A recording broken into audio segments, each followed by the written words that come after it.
So kia ora, ko Penny Hagen taku wingwa, no Tamaki Makaurau ahau, kei te kauni hira o Tamaki Makaurau ahau e mahi ana e te Co-Design Lab. So my name's Penny Hagen, I work at the Co-Design Lab, which is part of Auckland Council. Specifically, we're embedded in the Southern Initiative in South Auckland, and our role at the Co-Design Lab, my title is Co-Design Lead, and we support the teams here, the social entrepreneurs, community, and other stakeholders in South Auckland and across Council, as well as central government in their efforts, their transformative efforts using co-design and social innovation. Kia ora. So yeah, ethics in design or ethics in co-design is definitely something that I'm very interested in. It's very topical, but it has been topical for some time. It's not a new thing. And just to clarify, there's always been conversations about ethics and design. Most often when people are talking about ethics and design, they're talking about what it is that people might be designing, as opposed to how they're going about that. So ethics and co-design tends to be more focused on, well, how are we engaging people? How are we engaging in the power dynamics of that, particularly when it comes to government, which obviously sits with a great degree of power and authority, trying to engage with community effectively, and what are the ethics of that and supporting participation in a meaningful way. So not so much looking at who should we work with and is this product ethical or not, although those things are really important too, but much closer to a research and evaluation type ethics, where you're saying how are we involving people, who decides who's involved, who decides what happens to what they share, to their stories, who does the synthesis, and then what happens after. Is it put into action? How do we know it's been put into action? Those kinds of things. So because co-design has grown from a lot of different trajectories, and some of that is more of a design thinking, design management trajectory, one of the places that co-design's come from is that there hasn't been as much existing material or emphasis on that side of the ethics as you would see within more developed or mature disciplines such as research and evaluation, and even market research. So there isn't a well-established set of co-design ethics or protocols that people are aware of and subscribe to. So different people may be aware of different things that they've come across through their different pathways, but as a whole, those practicing co-design or human-centered design may well be doing so without having engaged actively in questions about ethics necessarily. Yep, so what we've been, when I say we, that's a combination of the people here, but also practitioners in Aotearoa, have been having a conversation for some time around what does ethics in Aotearoa look like. So we have a particular framework and set of obligations under the treaty that shape our practice, and that can also be really helpful for us in terms of thinking about ethics. And then we have some dynamics of practitioners just working in the field, and that more academic and health orientated ethics committees, and there's quite a gap often between those two worlds, and they're not necessarily intersecting, and so the work that we're trying to do is actually build those relationships, but also work out what are appropriate ethical processes and supports and protocols and practice for co-design, because it certainly shares many aspects with research. It shares a lot of aspects with participatory action research, but it is still, those doing it would say we're not doing capital R research in an academic setting. So what are the right practices and procedures? Should we be using ethics committees? Do we need something else as well, or something that complements some of those more conventional mechanisms for ensuring an ethical framework? There's many questions that come up in terms of engaging people. Some, for example, would be if we're going and speaking with people who are really from any background, but if we're doing anything in a social innovation context, it's often speaking with people who will have experienced some form of adversity or some form of trauma. So how are you having a safe conversation with that person? How are you making sure that your engagement with them is strengthening, not triggering? If it is triggering, what supports and follow-ups do you have in place? So people that have a very clear ethical framework around that might do things like at the beginning set the scene, provide some resource, say, if this is upsetting for you and you want to speak to someone afterwards, we've got this person on hand, or they may have things in place that preempt, as you do with traditional research, what you think may come out or what some unintended negative consequences might be. So that's just an example of some of the things. Some of the bigger ones are asking people for their input and their time, but then not being able to do anything as a result with that, and the cycle of kind of continually going back out and looking for community engagement and community's time, but then not delivering that through outcomes. And so sometimes either we have to get better at following through, or we should be checking, is this actually fair to be going out and asking again for more time if we can't guarantee that we can do something with what we hear. So that's another example of the ethical challenges, if you like. So there's lots of people, different teams may have their own ethical protocols. So like I say, the teams that have been working for a long time will probably be able to say to you, here's the set of things that we do. Some health teams refer to the NHS co-design experience ethics principles that the NHS developed. Others would look at other existing ones, or they've got their own sets. What I would like us to do is make that much more visible and have something that's more collective, and so we're going to start an initiative from the Co-Design Lab about that, to raise the profile of resources that already exist, but say, are they sufficient? Do they address things like the Treaty of Waitangi in terms of being appropriate for the New Zealand setting? And how can we, I think, two things: raise the visibility for practitioners of what ethical practice looks like, and provide some resource, could be training, could be guidelines that people can use, but also create access to people with experience that, like an external review, which is the role of what an ethics committee does, but perhaps more appropriate to the settings and context of co-design.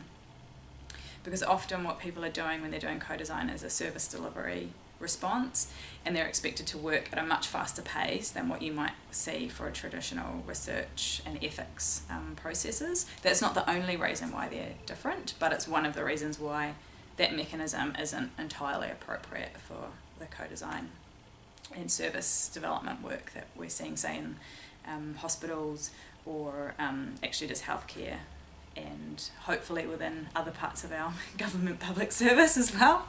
Libraries is a great example. Yeah. So there's some other groups like the International, actually the acronym fails me just right now, but it's International Design for Development group, and they also recognise that some of the traditional protocols that are around didn't perfectly suit their setting, and so they're developing their own. They're going through a similar sort of process, looking at all the existing ethics protocols, comparing whether they're suitable or not, and developing their own thing. And I think we need to go through a similar process.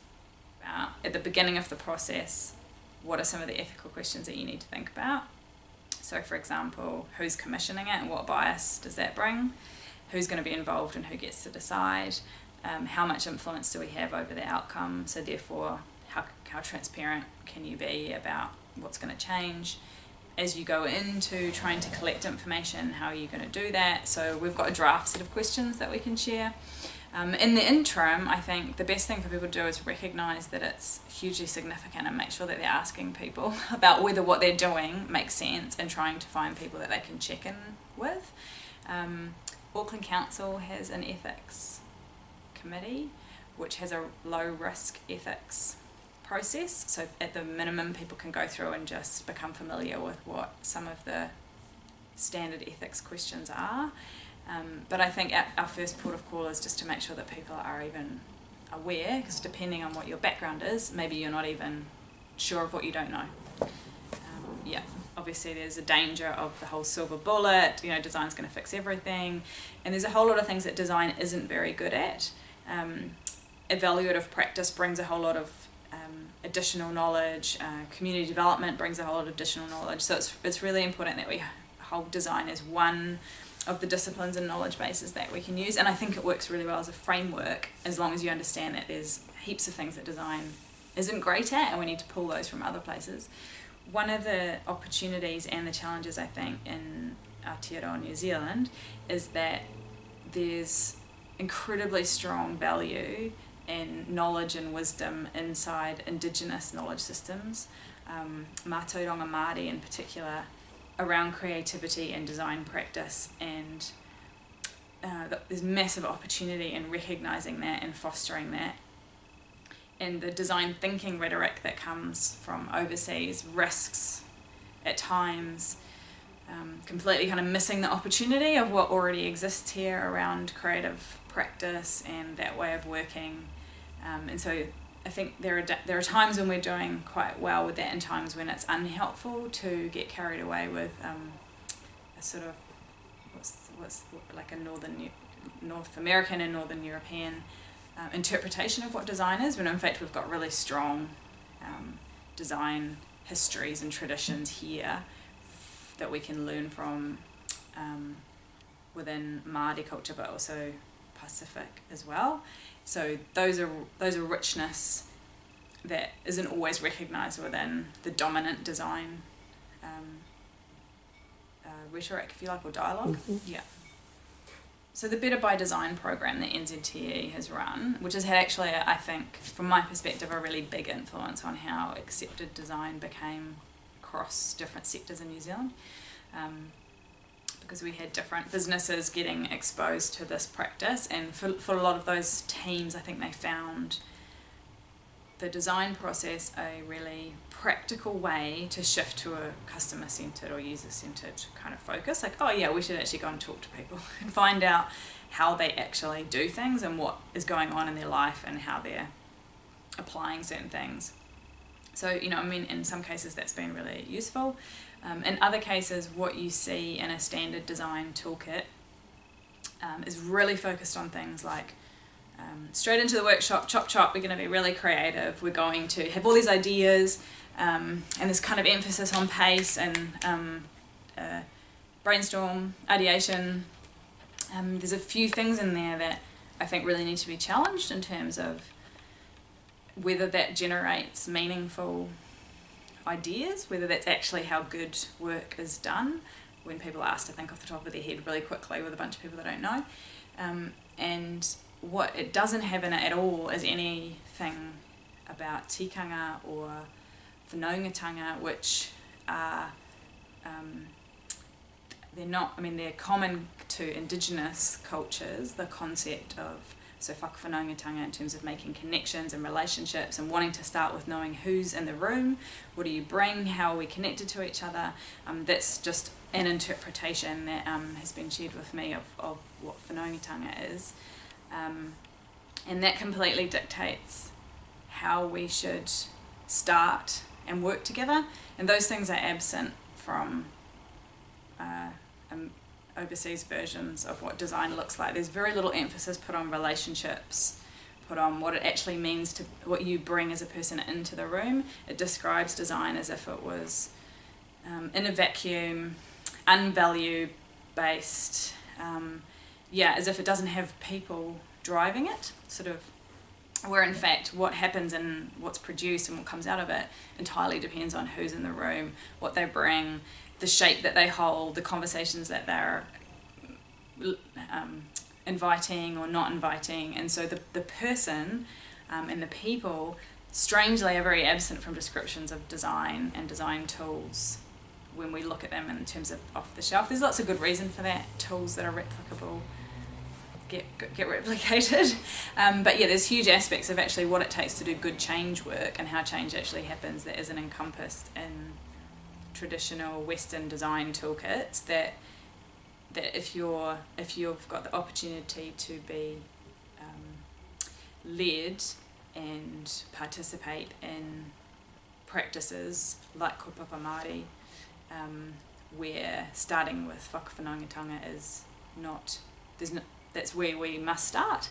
And over time you realise, of course, that's where we must start. How can we create anything together if we don't know who each other is or where we come from? If we're thinking about change, which is what design is about, you're trying to change from how things are now to something different in the future. And the way to make that happen is by people changing behaviours or making different choices, or organisations having different behaviours and making different choices, systems having different structures or different rules in them. And without people being connected, that doesn't happen. So that classic thing of, oh, we did this thing, but we didn't bring people along on the journey, and so they have no connection with that. Whereas if we think about design consistently as embedding the change right from the beginning, so every time we talk to somebody, we're seeding the potential for something to be different, or we're helping them build the capability or motivation to enact the different way of being that we're trying to move towards.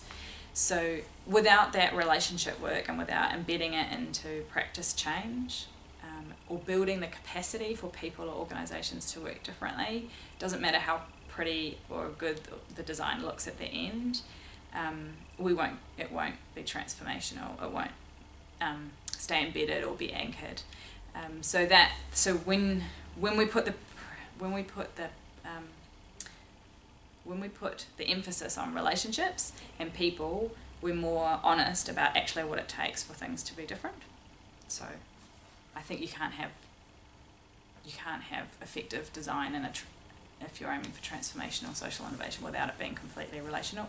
And because there's so many things that you're trying to change, there's so many. I mean, even if we just go, oh, there's one small thing that we want to change about a council procedure, there'll still be the backstage implications for that will be massive, and if it requires a decision-making buy-in or something to go through a committee, the mechanisms that are required to activate that change, it might look small from the outside, but if we don't have everybody lined up to get that across the line, it could just drop at any kind of moment.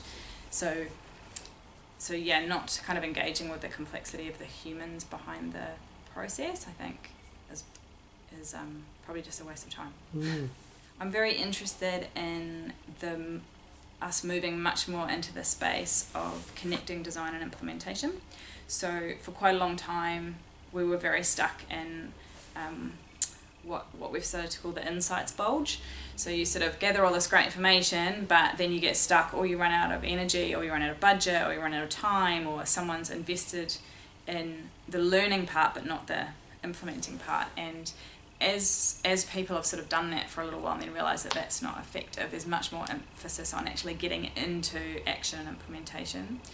The work absolutely at the lab in the Southern Initiative has that connection on the ground. People are going out every day and working directly with their communities, doing and trying different things. So there is some work that's sort of in the studio, if you like, which is, the ideas, the initial paper prototyping, but then that's being taken out and communities and whānau are applying that, services are applying that and working out what does and doesn't work and continuing to prototype. So what we're seeing now is past what those initial sort of diagrams of the design process look like and out into live prototypes and in situ trialling and testing, which takes a whole different set of skills. And trying to embed what we can of evaluative mindsets and practice to be constantly saying, okay, we've done this, what does that mean? Is it working? What do we do next? And then the next question is, if you've been prototyping something for 8 months and changing it and trying lots of different things, how do you hand that back to the system so that it continues? How do you move it back into, BAU, as we often call it, or business as usual? What are the structures that have to be in place, the culture changes that have to be in place in order for people to say, we'll do that now and we'll stop doing this other thing, because there always has to be a stopping if there's going to be a starting. So I'm excited about the fact that we're out of the studio. We're not sort of doing the theory of design anymore, and this is what it could look like if only all these things were possible. The focus is much more, the social innovation is much more on the ground with people, but at the same time looking up and saying, we can make this change here right now, we could make this house warmer, but unless we get significant structural and policy shift as well, it'll only be this house and the 4 next to it. We want it to be 5,000 houses. So how do we it's not scaling the prototype necessarily, but it's scaling the learning that comes so that there's a structural shift as well as whatever's happening right in front of us. So the multi-level kind of ways of working is where I think we're learning the most, and we're only just sort of working out, what does that look like. I'm calling it like the third phase of design. We kind of work out what we want to do in those first cycles, prototype in those first ones, and then go, oh, okay, but this is actually what we're prototyping for real to try and extend and grow. And those are all, there's a whole different set of ethical questions that come up in that space, especially when we're talking about people who've already got a lot less resources to rely on and have already been down a whole lot of kind of really adverse roads, and so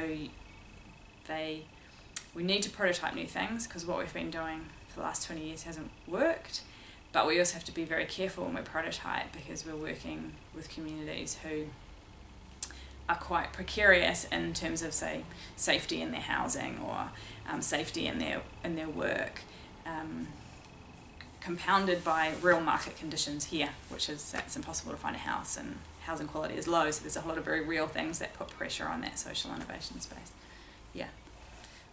Well, I think getting really clear on what risk means, coming back to the ethical question, because we have a lot of totally rightly so legitimate questions around what is it possible that we will cause harm through this intervention, how will we make sure that that's not the case, but the risks are different if significant harm has already been caused and doing nothing also causes significant harm. So it's not straightforward. Might this person's scenario get worse? Well, if it does, we'll help people get through to whatever it takes to get a better outcome. So measures around what is risk are quite different when we've already created a scenario where people are under incredible pressure, under incredible toxic stress, have very little capacity left to make different decisions because they've kind of been stripped of those options and resources.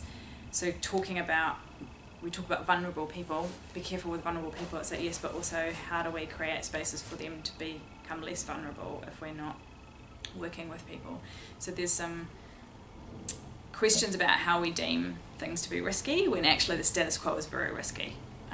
Leaving people in really unhealthy homes, for example, or pushing people into really poor work conditions, those things are high risk too, but we're doing that all the time. So yeah, I think our idea of risk and difference and change and what we're prepared to do need to be kind of really looked at as problematic. And we have to be careful not to be really pious and sound like we're kind of, oh, this is wrong and we should be doing these things and doing these things. We're constantly attuned to the experiences that people are having and trying to use those in useful ways, but as Ingrid Burkett helps always reminding us, we have to have empathy right across the system. Why is it that situation has gotten to this point? Why is it that some of our services are doing more harm? And how do we start to unpack that? And I think we have to be careful not to make design sound like a silver bullet or anything, and in fact it's really just a code word for trying to work together differently, and trying new things and creating space for much more reflective practice, and being able to say that didn't work, what are we going to do about that, and definitely what happens is the lines are really blurred between when does your job finish and does your job finish, and the work that happens here is place-based, which means that that's with this particular community and this particular set of people. It's not with a anonymous population group, that it's people that this team is related to, that they'll know forever, the people that live here. It's not how design and research might have been framed in other ways where you're like, there's the user group, we'll go talk to them, but then they're still not kind of real.